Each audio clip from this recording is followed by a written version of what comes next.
Hello everybody, welcome to my channel How to Solve Physics. My name is Praveen Gupta. आज हम अध्याय 2 सरल रेखा में गति का हिंदी माध्यम का सेकंड लेक्चर शुद्ध गति की संबंधी समीकरण डिस्कस करने जा रहे हैं. इसमें हम डिस्कस करेंगे वन डायमेंशन मोशन, एक विमीय गति में. जैसे किसी गेंद को ऊपर उछालें हम, कोई कण सीधा सीधा चले तो उसमें कौन से समीकरण जो नियत त्वरण के लिए लागू होते हैं काम में लेंगे. जैसे v equal to u plus a t आप जानते हैं. इनको कैसे यूज किए जाते हैं. सेकंड समीकरण s equal to u t plus half a t square. Third v square equal to u square plus 2s और nवें सेकंड में तय की गई दूरी तथा इनका गुरुत्वीय क्षेत्र में गति में उपयोग और न्यूमेरिकल प्रॉब्लम्स. साथ ही साथ कुछ टेक्निक्स भी देखेंगे हम कि इस पर न्यूमेरिकल कैसे करते हैं. तो चलिए शुरू करते हैं. सबसे पहले एक समान त्वरित गति के जो समीकरण हैं उन पर बात करते हैं अपन. वेरी फर्स्ट जो समीकरण है आपका वो क्या होता है, v equal to u plus a t. तो पहले तो ये देख लेते हैं ये डेराइव कैसे होता है, आता कैसे है. त्वरण क्या होता है, समय के साथ वेग में परिवर्तन की दर. वेग में परिवर्तन बटा समय, ऐसा लिख सकते हैं. इसको क्रॉस गुणनफल करें तो ऐसा आ जाएगा, या फिर इसको ऐसा लिख सकते हैं. देखिए सिंपली डेराइव हो गया ये. लेकिन इसी को एनसीईआरटी के अकॉर्डिंग यदि कलन विधि कैलकुलस के माध्यम से डेराइव करें तो कैसे करेंगे इस समीकरण को. देखिए त्वरण की हमारी जो डेफिनेशन है वो क्या कहते हैं, a बराबर d v by d t है ना, अवकलन के अंदर. या फिर क्रॉस मल्टीप्लाइंग करें तो ऐसा लिख सकते हैं, दोनों ओर समाकलन कर दें. लिमिट्स लगा दी, t1 पर वेग v1, t2 पर वेग v2 है हमारा, राइट. तो dv का अवकलन तो v हो गया, dt का कितना हो गया समाकलन, सॉरी t, और ये लिमिट्स लगा दिया हमने. फाइन. उच्च सीमा माइनस निम्न सीमा, ऐसे ही समय में लगा दीजिए उच्च सीमा माइनस निम्न सीमा.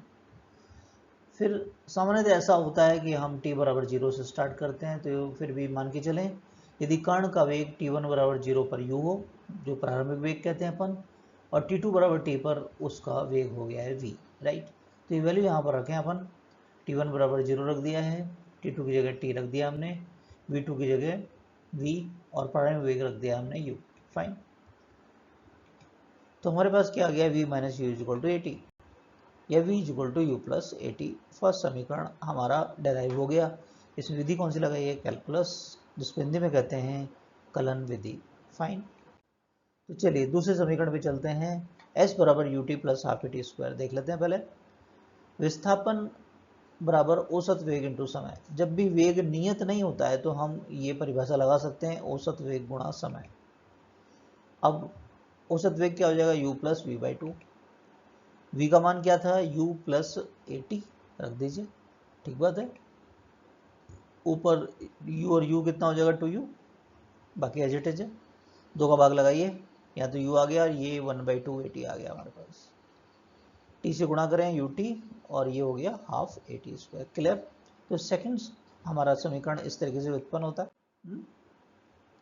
इसी को कैलकुलस से यदि देखना चाहें तो देखिए वेग होता है dx बाई डी टी, या इसको हम ऐसे लिख सकते हैं dx बराबर वी डी टी. v का मान अभी अभी फर्स्ट समीकरण से देखा है u plus a T. Limits लगा दें दोनों तरफ समाकलन करते हुए. t1 पर स्थिति x1 है, t2 पर स्थिति x2 है, ये मानते हुए. तो dx का आपका समाकलन हो जाएगा x, ये u dt होगा तो dt का फिर से t, ये लिमिट्स लगा दें. A T D T, T का जब हम समाकलन करेंगे तो टी स्क्वायर बाई टू. कौन सा फॉर्मूला लगा रहे हैं, एक्स की घात एन वाला. क्या होता है, एक्स की घात एन प्लस वन. क्या होता है भाई, एक्स की घात एन प्लस वन बटा n plus one. Fine. Okay, तो लगा दिया यहाँ पर. यदि कण की स्थिति t1 पर 0 पर x1 बराबर x नॉट हो, यानी प्रारंभिक स्थिति x नॉट हो और t पर क्या हो जाए, x हो जाए, तो ये लिमिट्स के मान x1 की जगह x नॉट रख दिया है, x2 की जगह x रख दिया है, t1 की जगह 0 रख दिया हमने, और t2 t. तो ऐसा हो जाएगा. चलिए उच्च सीमा माइनस निम्न सीमा, उच्च सीमा माइनस निम्न सीमा, उच्च सीमा माइनस निम्न सीमा, समाकलन के लिमिट्स लगा दिए. तो इसको सिंप्लीफाई करें अपन, ये तो t माइनस 0 t रह गया, इसी तरीके से ये केवल t स्क्वायर बाई टू रह जाएगा. फाइन. अब फाइनल स्थिति माइनस इनिशियल स्थिति, ठीक है। अंतिम स्थिति और प्रारंभिक स्थिति के बीच की न्यूनतम दूरी, यही तो विस्थापन कहलाता है आपका, विस्थापन का परिमाण है ना, ये विस्थापन है आपका। तो विस्थापन क्या हो गया, UT plus half a t square. तो ये सदिश समीकरण होता है जो कि आपका कैलकुलस से डराइव किया गया है। समझ में आई बात। चलिए तीसरे समीकरण पे चलते हैं। कौन सा होता है तीसरा समीकरण, v square equal to u square plus 2as। Fine. First समीकरण हमने देखा था v equal to u plus a t, दोनों तरफ हम वर्क कर दें, a प्लस बी का whole square, a square plus 2ab, 2a क्या है u, b क्या है a t, plus b square यानी ए स्क्वायर टी स्क्वायर, ठीक है। यहाँ से देखिए 2a कॉमन ले लें, ओके, तो ये ut बचा यहाँ तो, और यहाँ a घटा तो केवल ए टी स्क्वायर बचा, लेकिन 2 भी कॉमन लिया है तो 1/2 बचेगा। क्यों, ओपन करके देखो ब्रैकेट, 2 से 2 कट जाएगा, है ना। और ये क्या चीज़ था, विस्थापन था गैस। तो हमारा तीसरा समीकरण डराइव हो गया, v square equal to u square plus 2s। Fine. अब इसी को देखते हैं कैलकुलस के मेथड से, कलन विधि की सहायता से। त्वरण क्या होता है, डीवी बाई डी टी। लेकिन देखिए पूरे समीकरण में समय नहीं लाना है अपने को, तो समय को dt को एलिमिनेट करना है, विलुप्त करना है। तो इसके लिए क्या करते हैं, dx का ऊपर नीचे गुणा कर देते हैं। इससे होता क्या है, ये तो वेग बन गया dx बाई dt, ये dv by dx as it is. इसको हम ऐसे लिख सकते हैं a dx cross multiplying equal to v dv। अब हम करेंगे समाकलन लिमिट्स लगाते हुए। x1 पर वेग v1 है और x2 स्थिति पर वेग v2 हो गया है। dx का समाकलन क्या हो गया x, और v का क्या हो जाएगा v स्क्वायर बाई 2। और यदि x1 यानी x0 स्थिति पर प्रारंभिक वेग u, जो जनरली लेते हैं हम, और किसी स्थिति x पर अंतिम वेग v हो जाए, तो हम x1 v1 x2 v2 को चेंज कर दें। x1 की जगह x0 ले लिया है जहाँ वेग u है, और x2 की जगह x ले लिया है जहाँ वेग v है। अब उच्च सीमा माइनस निम्न सीमा कर लेते हैं, ठीक बात है। ये हो गया विस्थापन, प्रारंभिक स्थिति और अंतिम स्थिति के बीच की का अंतर क्या होता है, विस्थापन s। 1/2 कॉमन आ जाएगा, क्रॉस गुणा कर दीजिए, तो क्या ये आ जाएगा, v square equal to u square plus 2s। इस तरीके से तीसरा समीकरण कलन विधि या कैलकुलस की सहायता से, अवकलन की सहायता से डिराइव किया जाता है। फाइन। चौथे समीकरण पे आइए, nवें सेकंड में तय की गई दूरी। पहले हम ये जानेंगे nवें सेकंड का मतलब क्या है, क्योंकि क्वेश्चन में ये प्रॉब्लम करता है। इन पे सब पे क्वेश्चन न्यूमेरिकल्स भी करेंगे। ये वाला समीकरण Sn equal to u plus 1/2 a2n minus 1। मान लीजिए कोई कण एक सीधी रेखा में जा रहा है इस लाइन के अलाउंग, ये t इक्वल टू 0 यहाँ से स्टार्ट होता है, t equal to 1 second, 2, 3, n minus 1, और ये कोई n सेकेंड है हमारा, ठीक है, ओके। सबसे पहले 0 से 1 सेकेंड के बीच में ये तय की गई दूरी, जो कि हम सेकंड समीकरण से ज्ञात करते हैं, s बराबर you t plus half a t square वाला, वो फॉर्मूला लगाएंगे d1 के लिए। ये पहले 2 सेकंड में, यानी टोटल 2 सेकंड में तय की गई दूरी ये कहलाएगी। देखिए यहाँ से यहाँ तक नाप रहे हैं हम, पहले चीज़ों को डायग्राम समझो। यहाँ से यहाँ तक 3 सेकंड में, टोटल 3 सेकंड में तय की गई दूरी। इसी प्रकार से टोटल n-1 सेकंड में तय की गई दूरी, और फाइनली n सेकंड में तय की गई दूरी, यहाँ तक कहलाएगी, ठीक बात है। फिर ये क्या चीज़ है, इसको, इसकी बारी है अब कि nवें सेकंड, पहला सेकंड, द्वितीय सेकंड, इसका मतलब क्या है। ये है भाई आपका पहले सेकंड में तय की गई दूरी, पहला सेकंड 0 से 1। फिर दूसरे का मतलब क्या है, ये दूसरा है, दूसरा सेकंड यहाँ से स्टार्ट होता है 1 से 2 तक, ये कहलाता है दूसरे सेकंड में तय की गई दूरी। इसी प्रकार से आपसे कोई कहे तीसरे सेकंड में तय की गई दूरी, तो 2 से 3 ये तीसरे सेकंड में तय की। तो इस टॉपिक में इस बात की चर्चा चल रही है, तो आप गौर कीजिएगा। मैं कहता हूँ पहला सेकंड तो 1 से 1 सेकंड कम से स्टार्ट हो जाता है, दूसरा सेकंड कहता हूँ तो 2 से 1 कम यानी 1 से 2, तीसरा सेकंड कहता हूँ तो 3 से 1 कम 2 से 3 के बीच का। बात समझ में आ रही है। तो इसी प्रकार मैं कहूँ nवा सेकंड n से 1 कम यानी n-1 से n तक तय की गई दूरी क्या कहलाएगी, nवें सेकंड में तय की गई दूरी। ये बात समझ में आई इसका, ये इंपॉर्टेंट बात है, पहले तो क्लियर है ये। चलिए, जब ये बात समझ में आ गई कि nवें सेकंड का मतलब क्या है, तो अब इसकी कैलकुलेशन कर लेते हैं। फाइन, तो हम यहाँ क्या देख रहे हैं, nवें सेकंड का मतलब ये n-1 से n तक तय की गई दूरी, ये कैलकुलेट करने जा रहे हैं। क्या ये दूरी टोटल n सेकंड में तय की गई दूरी तथा n-1 सेकंड में तय की गई दूरी इनके अंतर के बराबर है? यस, इनके अंतर के बराबर है, तो हम इन दोनों का मान रखेंगे। अब ये कुल 30 सेकंड में तय की गई दूरी क्या होती है, फॉर्मूला सेकंड s बराबर ut plus half T square होता है, नहीं होता, तो वो लगा देंगे इसके अंदर।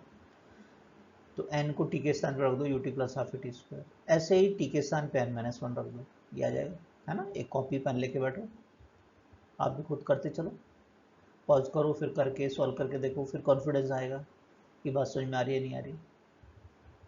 इस ब्रैकेट को ओपन किया तो un-u आ गया, राइट।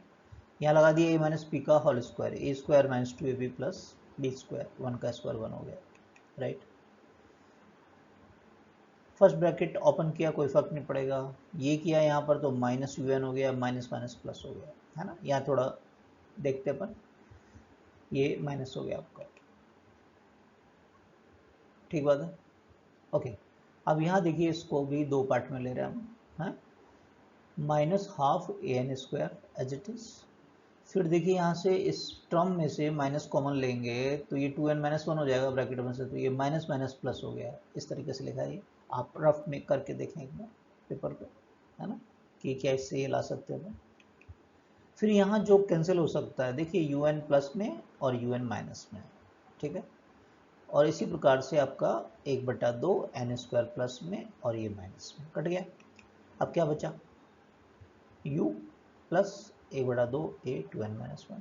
क्या यही समीकरण था हमारा कि nवें सेकंड में तय की गई दूरी u प्लस 1/2 a 2n-1 होती है, क्लियर है। अब जो भी समीकरण हमने देखे हैं उन पर क्वेश्चंस कैसे आते हैं, उनको कैसे सॉल्व करते हैं वो देख लेते हैं। कैसे पहचानेंगे, कई बार ये होता है, ये पूछा जाता है सब समीकरण कौन सा लगाएंगे, सूत्र कौन सा लगाएंगे, बच्चे ऐसा पूछते हैं, तो चलिए उसकी चर्चा करते हैं, वो सीखते हैं। पहला क्वेश्चन स्क्रीन पर आपके सामने है, आप भी लीजिए क्वेश्चन को, पढ़ें एक बार, खुद से ट्राई करें। एक कण धनात्मक x दिशा के अनुदिश प्रारंभिक वेग 2 मीटर पर सेकंड से प्रारंभ होता है, यानी ये तो ये हो गया, 0.5 मीटर पर सेकंड स्क्वायर की दर से समान रूप से त्वरित होता है, ये त्वरण हो गया। 10 मीटर प्रति सेकंड के वेग तक पहुंचने में लगा समय क्या होगा, ये फाइनल अंतिम वेग हो गया, अभी टाइम पूछा है ना। तो हमें क्या क्या दिया गया है, गिवन क्या है, u दे रखा है, a दे रखा है, v दे रखा है, t पूछा है। तो आपके इस क्वेश्चन का जवाब देते हैं, कैसे पहचानेंगे कौन सा समीकरण लगेगा। तो पहले तो ये देख लो क्या दे रखा है और क्या पूछा है, फिर देखो कि आपके पास जो 4 समीकरण थे उनमें से कौन से समीकरण में ये 4 राशियां आ रही हैं, सोच के बताओ। क्या पहला समीकरण है v = u + at, तो ऐसे पता करते हैं कि ये समीकरण लगाना है हमको। तो चलिए इसको सॉल्व करते हैं हमको, ये समीकरण लगाते हैं, जो ज्ञात मान है वो रख दो, अज्ञात को छोड़ दो। ज्ञात मान v 10 है, ये 2 है और a इतना है, t छोड़ दो, t ज्ञात करेंगे अपन। इसको हल करें, 2 को इधर ले जाएं, माइनस हो गया, ये कितना आ गया 8, तो t बराबर 8/0.5, दशमलव हटाओ तो एक 0 पर पहुंच जाएगा, 5 का भाग लगाओ, देखो कितना आता है, क्या 16 सेकंड आ जाएगा, ये इसका आंसर हो गया। क्लियर हो गया क्वेश्चन। नेक्स्ट लेते हैं, नेक्स्ट क्वेश्चन आपके सामने, पढ़ो आप पहले खुद से ट्राई करो वीडियो को पॉज करके। एक कण धनात्मक x दिशा के अनुदिश प्रारंभिक वेग 2.5 मीटर पर सेकंड से प्रारंभ होता है, ये तो u दे दिया, ये त्वरण दिखाई दे रहा है आपको। पहले 2 सेकंड में इस बार टाइम दे दिया, तय की गई दूरी ज्ञात करो, s पूछा। तो क्या क्या दे रखा है पहले वो कलेक्ट कर लेते हैं। u दे रखा है, a दे रखा है आपको, t दे रखा है पहले 2 सेकंड में, और s पूछा। अब देखो कि आपको अभी तक 4 समीकरणों पे चर्चा हुई है, उसमें किस समीकरण में ये सारी चीजें आ रही हैं। क्या दूसरे समीकरण में आ रही हैं, s बराबर ut plus half a t square आ रहा है सर, तो लगाओ इस समीकरण को, जो ज्ञात मान है वो रख दो इसके अंदर, अज्ञात को छोड़ दो, ठीक बात है। जो कटता है उसको काट दो, 2 से स्क्वायर कट जाएगा आपका, ये सॉल्व करो। ये तो 5 हो गया, ये 1 हो गया, तो तय की गई दूरी कितनी होगी, 6 मीटर। हो गया सॉल्यूशन, फाइन। नेक्स्ट पे आइए। एक कण धनात्मक x दिशा के अनुदिश प्रारंभिक वेग 2 मीटर प्रति सेकंड से प्रारंभ होता है और यह 0.5 मीटर प्रति सेकंड स्क्वायर की दर से समान रूप से त्वरित होता है। 10 मीटर प्रति सेकंड के वेग तक पहुंचने में तय की दूरी क्या होगी। तो पहले तो ये देखो क्या क्या दे रखा है आपको, u, a, अंतिम वेग और फिर दूरी पूछिए। इस बार समझ नहीं है। अब एक बार खुद से सोचो कि ये 4 चीज किस समीकरण में आ रही हैं। क्या तीसरे समीकरण में आ रही है, यस, तो लगा दो ये समीकरण, v square equal to u square plus 2s। जो ज्ञात मान है वो रख दो, अज्ञात को छोड़ दो, सॉल्व करो। क्या 100 आएगा, 4 आएगा, चेक करो। 0.5 को 2 से करेंगे तो 1.0 यानी 1 लिख दिया हमने, ये एस बन गया। 4 को इधर ले जाओ तो क्या 96 मीटर आ गया आंसर। क्लियर है। अब चौथे समीकरण की बारी है, उसको कैसे डील करते हैं वो भी सीख लेते हैं।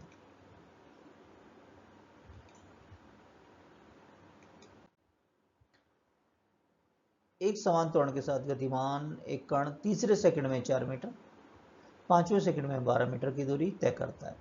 कण का प्रारंभिक वेग व त्वरण ज्ञात कीजिए। तो पहले तो कलेक्ट करो कि चौथा समीकरण क्यों लगेगा, पहले क्या क्या दे रखा है पहले ये देखो। देखो u और a पूछा है, nवें सेकंड की जानकारी है, थर्ड, फिफ्थ ऐसे बोलते हैं, में 4 मीटर 12 मीटर तो ऐसे। तो ये सारी चीजें तो इसमें आती है ना, तो इसलिए लगाएंगे इसको, ठीक है। पहले इंफॉर्मेशन कि तीसरे सेकंड में 4 मीटर चल रहा है, समीकरण में रख दें। तीसरे सेकंड में 4 मीटर तो Sn 4 हो गया, n की जगह 3 रख दिया। सॉल्व कर लें इसको पहला समीकरण बोल दो। अब दूसरी इंफॉर्मेशन है 5वें सेकंड में 12 मीटर, दोबारा लगाएंगे, 12 मीटर रख दो 5वें सेकंड में, सॉल्व करो। इसको कह दिया दूसरा समीकरण। अब 2 समीकरण हमारे पास आ गए, जैसे x और y में 2 समीकरण होते थे मैथ्स में, गणित में, और x और y पूछते थे, उस तरह के क्वेश्चन हो गया। इनको सॉल्व करो, पहले खुद करके देखो क्या u और a आप याद कर सकते हैं। समीकरण 2 में से एक को घटा दो, 12 equal to u plus 9/2a, ठीक है। घटाना है, घटाते हैं तो निशान चेंज हो जाते हैं, तो ये प्लस है तो माइनस हो जाएगा, ये प्लस है तो माइनस हो जाएगा, ये प्लस है तो माइनस हो जाएगा, ठीक बात है। घटाएंगे तो क्या आएगा, 12 में से 4 गया 8, यू से यू कट गया, 0 कह दिया, 9 में से 5 गया 4/2, ठीक है। ये 8 बराबर 2 है, तो ए का मान हमारे पास कितना आ गया भाई, 4 मीटर प्रति सेकंड स्क्वायर। तो त्वरण का मान तो आ गया है ना। अब क्या रह गया, u, प्रारंभिक वेग और ज्ञात करना हमको। तो कोई से भी एक समीकरण में ए का मान रखकर ज्ञात कर सकते हैं, जैसे पहले में रखते हैं मान। पहला समीकरण ये था हमारा, इसमें आप ए का मान रखो, खुद रख के देखो पहले, 2 से काट दो 2, सॉल्व करो। तो u का मान कितना आ जाएगा, -6 मीटर पर सेकंड। अब माइनस, हाँ भाई वेग है ये तो वेग है तो माइनस में हो सकता है, कोई दिक्कत नहीं है ना। वेग तो सदिश राशि होती है ना, मतलब ये है कि त्वरण है प्लस x दिशा में और ये जा रहा है पीछे की तरफ, ऐसे है ना। मान लो गाड़ी जा रही है आगे और ब्रेक लगाए जा रहे हैं तो त्वरण हो गया पीछे, तो u और a विपरीत दिशा में, इस क्वेश्चन के एक तरीके से क्लियर हो गया क्वेश्चन।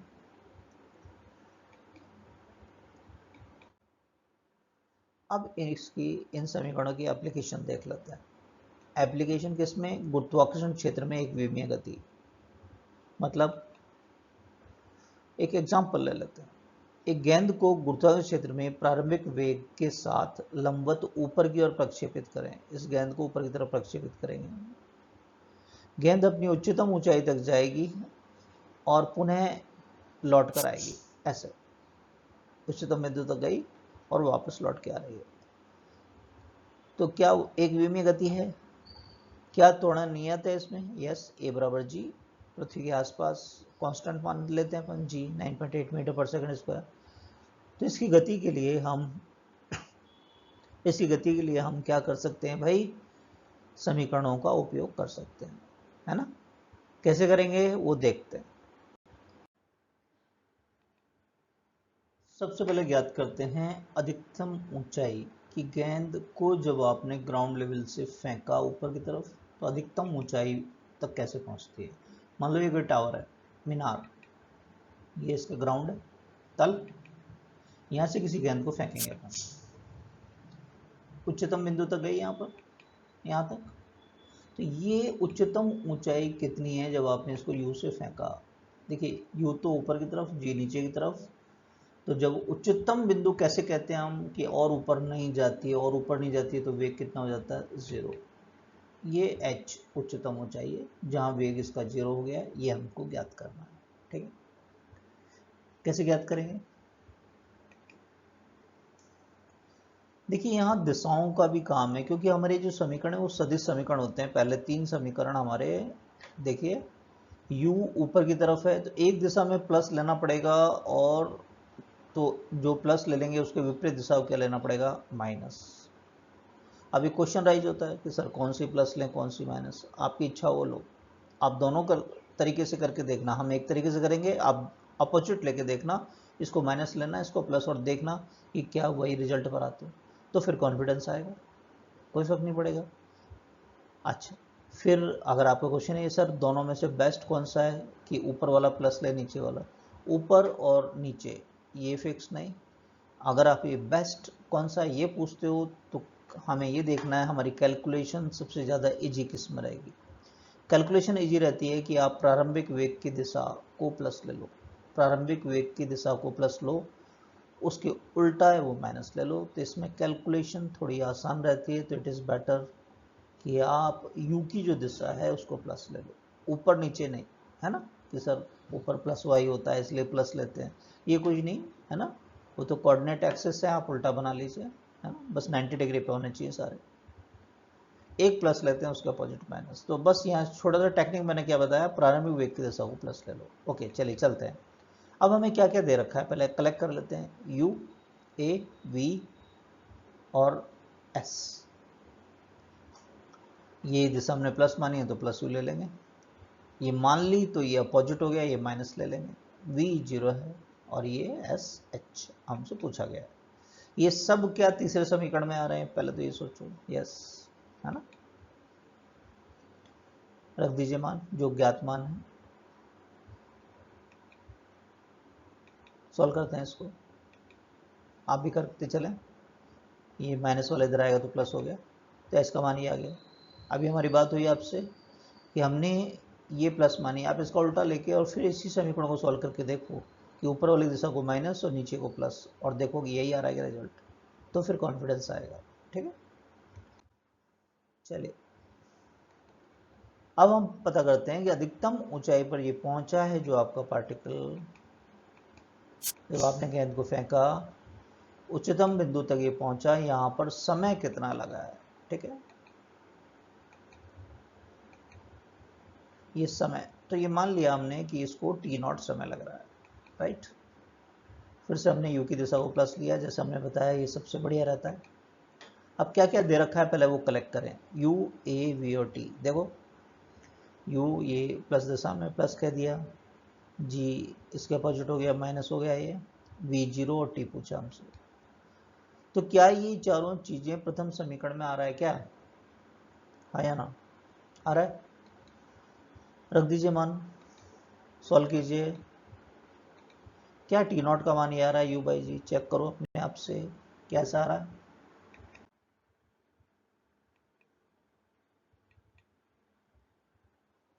अब हम ज्ञात करने जा रहे हैं अधिकतम ऊंचाई से गिरने के लिए आवश्यक समय, आपने नीचे से बॉल को फेंका था, ऊपर पहुंची तो वापस भी तो आएगी, वापस भी तो आएगी ना, गुरुत्वीय त्वरण के कारण आएगी, इस गुरुत्वीय त्वरण के कारण आई है ये गेंद।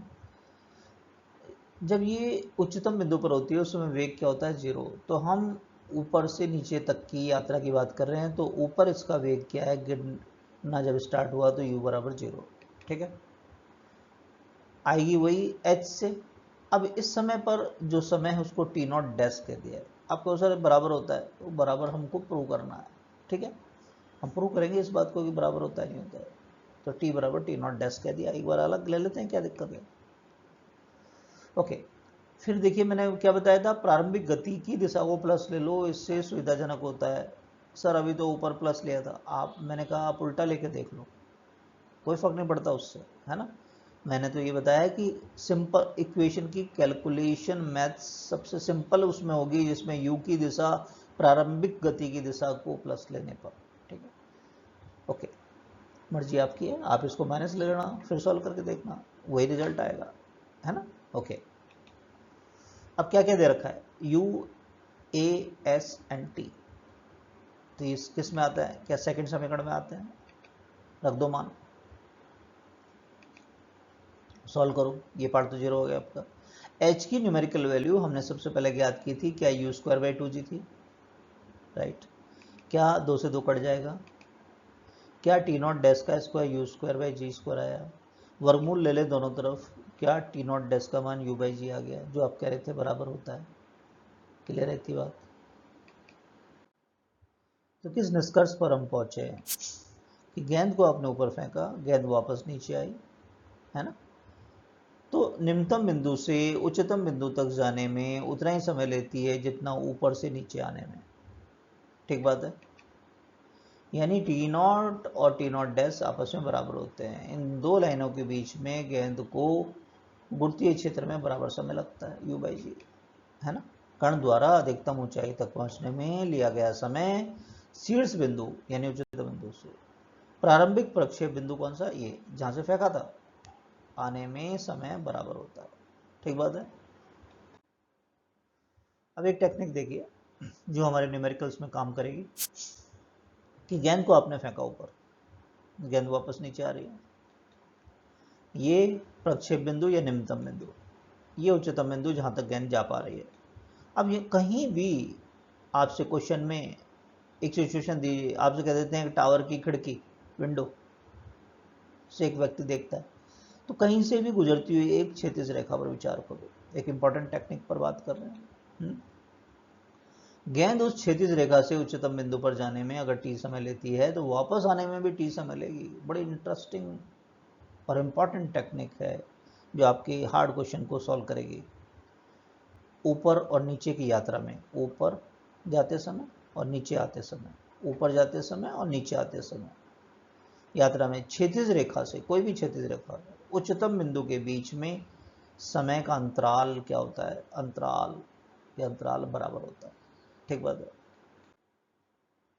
उड़ियन काल, ये शब्द आपने सुना होगा, टाइम ऑफ फ्लाइट कहते हैं इंग्लिश में। यहाँ तक गई और वापस आई, जहाँ से चली मुक्त रूप से गति करके दोबारा वहीं तक आ गई गुरुत्वीय क्षेत्र में, तो ये इसका क्या कहलाता है, उड़ियन काल। जहाँ चली वहाँ से लौट कर दोबारा यहाँ आ गई, उड़ियन काल कहलाता है। कण द्वारा अधिकतम ऊंचाई तक पहुँचने में और गुरुत्वाकर्षण क्षेत्र में प्रक्षेपण के प्रारंभिक बिंदु पर वापस आने में लिया गया, गुरुत्वीय क्षेत्रीय होना चाहिए, ये इस शब्द पर इसलिए जोर दे रहे हैं, आपको इसमें कोई मोटर नहीं लगानी है, ठीक है। कैसे बच्चों के खिलौने होते हैं ना, हेलीकॉप्टर उड़ाते हैं ऐसे, तो उसमें मोटर लग रही है, उड़ता रहेगा वो, तो वो गलत बात है, वो नहीं, है ना।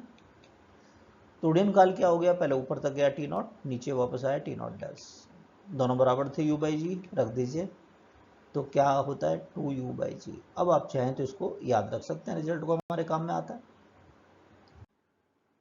अब हम ज्ञात करने जा रहे हैं कि जब गेंद वापस आ रही है प्रक्षेपण बिंदु पर, प्रक्षेपण बिंदु मतलब नीचे वाला बिंदु जहाँ से फेंका था, तो किसी ना किसी वेग से आएगी।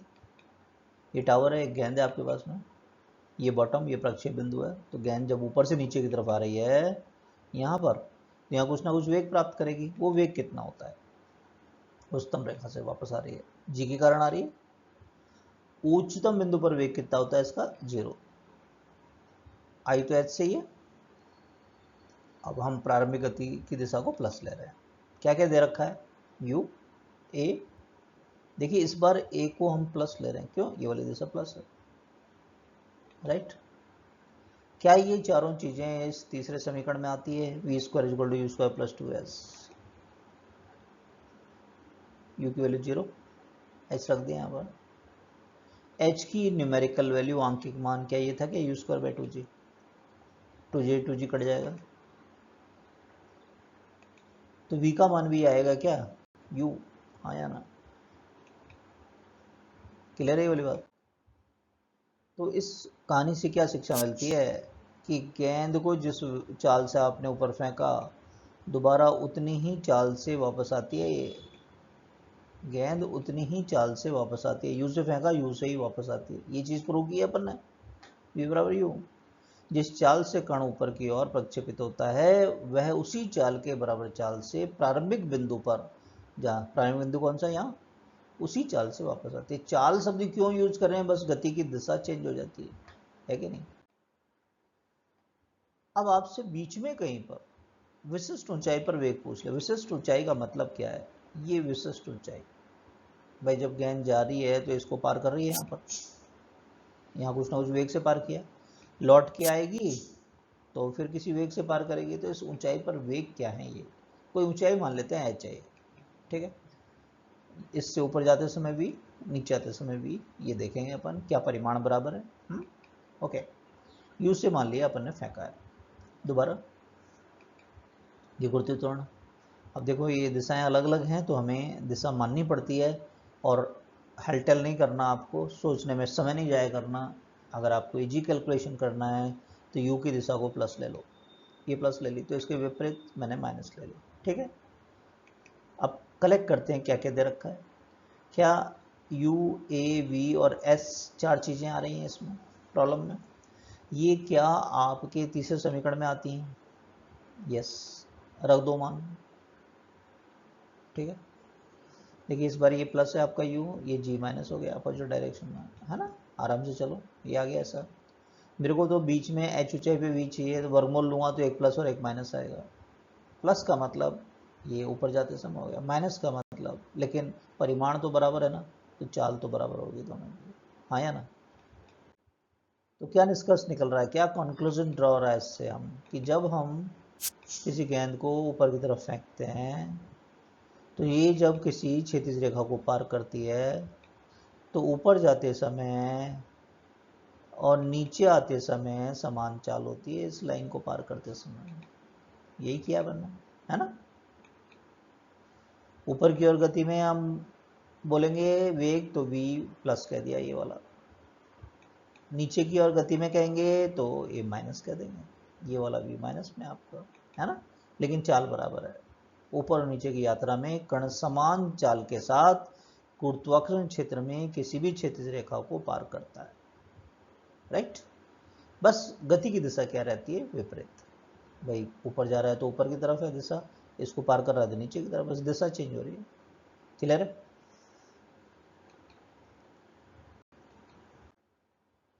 ओके, अब इस पर एक टेक्निक देख लेते हैं। यात्रा के अंतिम सेकंड में तय की गई दूरी। फर्स्ट ऑफ ऑल ये एम्स का पेपर पहले अलग होता था, उसमें पूछा गया था एज ए क्वेश्चन, ये इंपॉर्टेंट बात है। जब आप किसी गेंद को थ्रो कर रहे हैं ऊपर की तरफ, तो जब ये ऊपर की तरफ जा रहा है तो इसकी यात्रा का अंतिम सेकंड, मान लो इसको उच्चतम ऊंचाई तक जाने में 10 सेकंड लग रहे हैं, अंतिम सेकंड का मतलब हो गया 9 से 10, एक सेकंड ही हुआ ना। ये हो सकता है मान लो किसी को बहुत तेज फेंका और वो 100 मीटर तक जा रहा है, उसको मान लो उदाहरण के लिए 50 सेकंड लग रहे हैं, है ना। तो 50 सेकंड लग रहे हैं तो अंतिम सेकंड का मतलब 49 से t बराबर 49 से t बराबर 50 सेकंड है। तो अंतिम सेकंड का मतलब 1 सेकंड, ये इंपॉर्टेंट बात है। पहले तो मान लीजिए अंतिम सेकंड की यात्रा है थोड़ी देर के लिए, है ना। समयंतराल हम प्रूव कर चुके हैं, दो लाइनों के बीच में बराबर होता है। ये ऊपर की तरफ 1 सेकंड है तो ये 1 सेकंड होगा, और ये दो लाइनों के बीच की दूरी तो कांस्टेंट होगी जो भी कुछ है, मान लीजिए h। तो हमको h फाइंड करना है। तो भाई ये हम ऊपर से नीचे और नीचे से ऊपर में से चूज करेंगे कौन सा हमारा सॉल्यूशन इजी होगा, ये आपके ऊपर, ये तो मैथमेटिक्स है, बेस्ट रहेगा। ठीक है, हमको ऊपर की यात्रा में अंतिम सेकंड में पूछा है, लेकिन अपन ज्ञात करेंगे ऊपर से नीचे आते समय, क्योंकि वो कैलकुलेशन आसान होगी। आप पूछें क्यों? क्योंकि देखिए यहाँ पर मेरे को वेग नहीं पता कितने वेग से, लेकिन यहाँ वेग पता है स्टार्टिंग में u बराबर 0, उस बिंदु पे 0 होता है, तो 0 से स्टार्ट 1 सेकंड के अंदर दूरी, आंसर आ जाएगा फटाफट से। करते हैं, तो नीचे की गति के दौरान की कैलकुलेशन करने जा रहे हैं।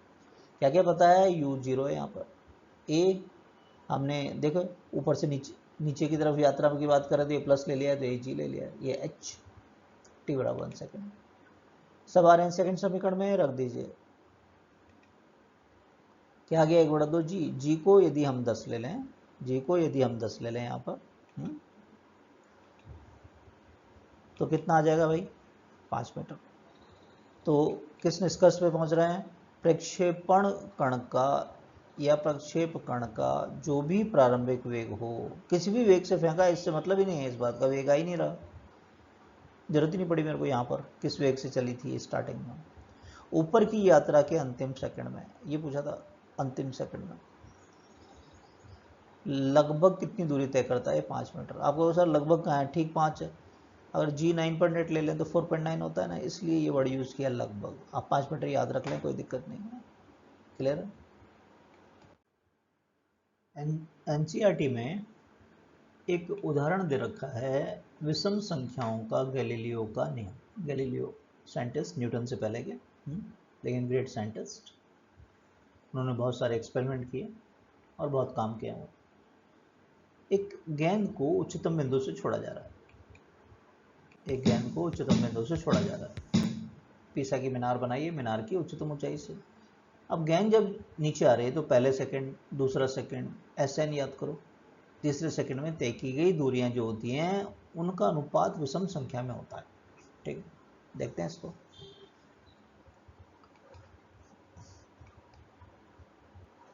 nवें सेकंड की बात चल रही है। जब गेंद को छोड़ा जाएगा तो यू तो 0 होगा आपका, यहाँ से छोड़ रहे हैं 0, ठीक है, त्वरण होगा जी के बराबर। तो ये इक्वेशन इजी होकर ऐसा हो जाएगा, राइट। यदि हमसे कहें पहला सेकंड है ना, पहले सेकंड में तय की गई दूरी, मान लो ये पहले सेकंड में तय की गई दूरी है, तो n की जगह क्या रख देंगे? 1 रख देंगे।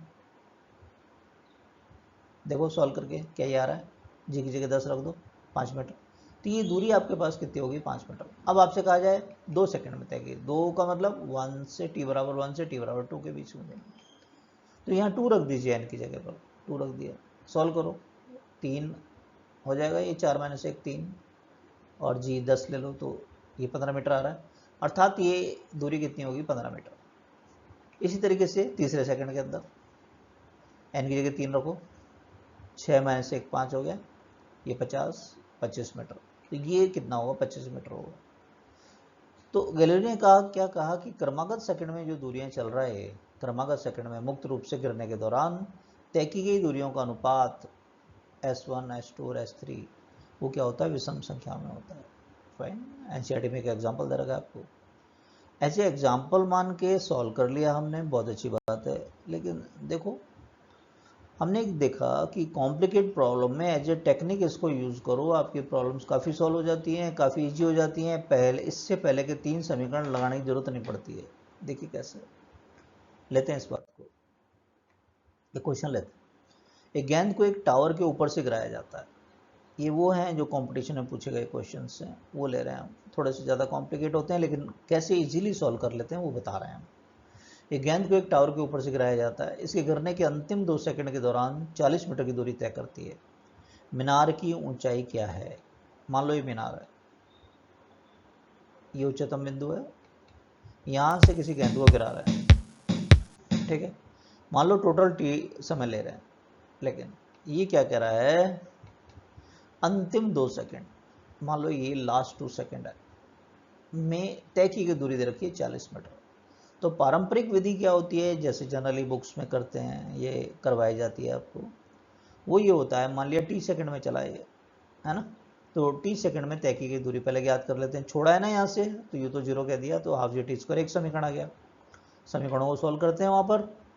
अच्छा, अब ये टोटल h था आपका, ओके, ये 2 सेकंड में तय की गई दूरी लास्ट 2 सेकंड में है, तो ये क्या हो गया भाई t-2।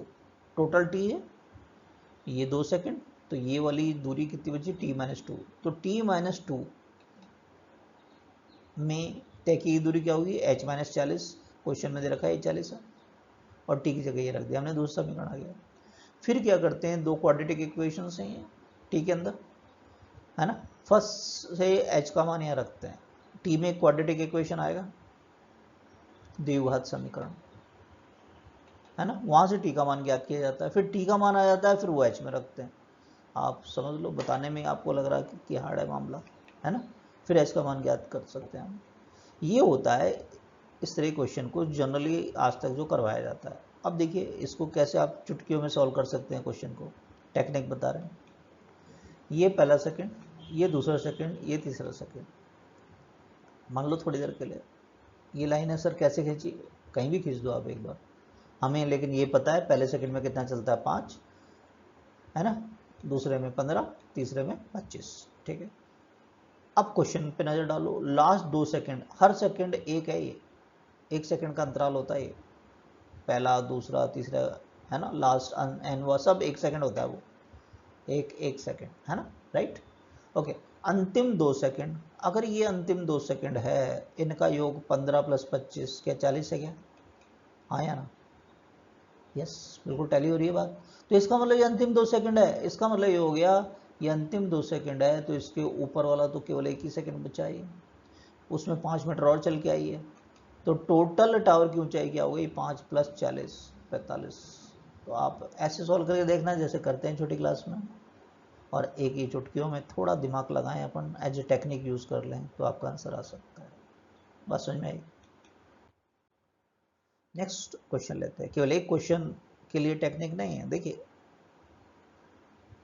वो क्वेश्चन, ये क्वेश्चन कई बार पूछा गया कंपटीशन में। 1 सेकंड के अंतराल में दो गेंदों को समान ऊंचाई से गिराया जाता है, पहली गेंद के गिराने के 3 सेकंड के बाद दो गेंदों के बीच का अंतर बताओ। एक गेंद है, एक टावर की ऊंचाई से गिराते हैं, गिरा दिया, इसके 1 सेकंड बाद दूसरे को गिराते हैं, पहली ने लिए हैं 3 सेकंड, तो इसका मतलब 1 सेकंड बाद गिराया इसको, इसने लिए हैं 2 सेकंड। तो पहले तो इनकी ये सेपरेशन चाहिए, दोनों के बीच का अंतर। पारंपरिक विधि कन्वेंशनल मेथड देख लेते हैं, S = ut + ½ लगा दें, गिरा रहे हैं तो u 0 आ गया, आपका पहला समीकरण ये आ गया।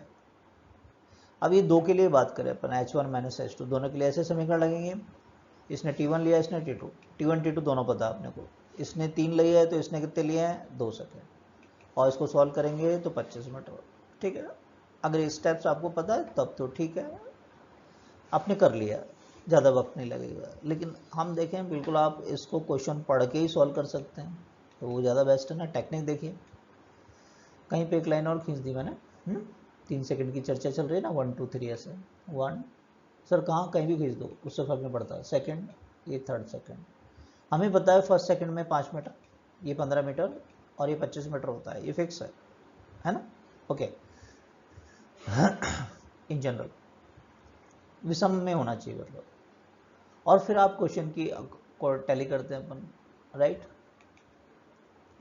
पहली गेंद ने 3 सेकंड की यात्रा की और दूसरी गेंद को केवल 2 सेकंड मिले, हाँ या ना। क्या दोनों के बीच का अंतर ये वाला थर्ड सेकंड वाला, देखो 3 सेकंड कह रहे हैं इसलिए तो मैं थर्ड सेकंड कह पा रहा हूँ, तो थर्ड सेकंड में कितना चलता है 25 मीटर, तो केवल ये सेपरेशन क्या 25 मीटर नहीं है, तो ये कोई समीकरण लगाने की जरूरत ही नहीं है, अपने को डायरेक्ट कर सकते हैं। समझ में आ रहा है, जादू है, लगाओ दिमाग थोड़ा सा। और कर लेते हैं क्वेश्चन। पानी की बूंदें फर्श पर 9 मीटर की ऊंचाई पर स्थित एक नल से, एक नल मान लिया मैंने धरातल से 9 मीटर की ऊंचाई पर,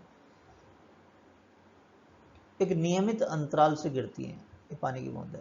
जब पहली बूंद जमीन को छूती है तो चौथी बूंद नल से निकलती है, जमीन से दूसरी बूंद इस क्षण ऊंचाई ज्ञात करो। 4 बूंदों की चर्चा है, कुछ ऐसा है, देखिए सिचुएशन को इस तरीके से है, ये बूंदें स्टार्ट होती हैं नीचे की तरफ आ रही है नियत समय अंतराल से, ओके, क्या कह रहे हैं ये कि पहली बूंद जो धरातल को टच कर रही है तो उस समय आपकी चौथी बूंद, ये चौथी बूंद है, वो नल से निकल रही है, ये दे रखा है। समांतराल नहीं आता, ये बता रखा है।